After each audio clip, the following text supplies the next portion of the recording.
We are Jonathan and April Noah, serving here in Tanzania in Eastern Africa. This month we're going to be speaking just for a few moments on what it means to preach and teach the Word of God.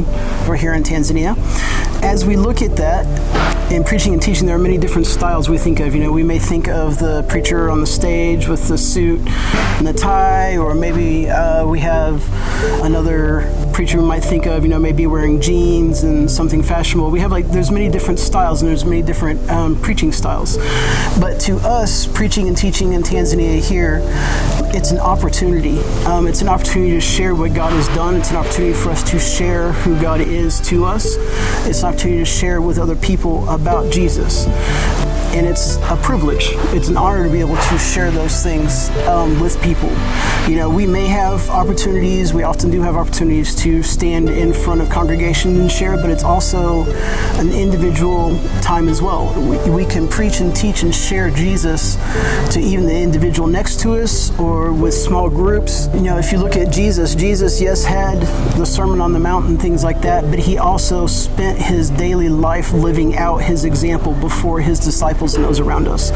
And that's kind of, to us, some of what it means to preach and teach here, because we are living the example of who Christ is. A lot of times when Jonathan's preaching, he tends to be the one who's preaching in front of groups more. The culture here is such that they almost always ask me to say something as well.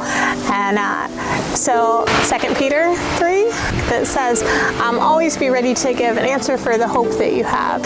So I just find that for me, a lot of it is staying close to Jesus and just being ready to share the word that he gives me in a particular moment. Yeah, and to us, preaching and teaching is not just telling them everything we know. It's not telling somebody everything we know. It is sharing what God has to say for them and staying in tune with Christ in that time as well. And I think the last thing for me, a lot of the preaching happens with my life and just living out an example of those things that I'm leading people towards. If I'm sharing that this is something we do, then it's something I'm doing.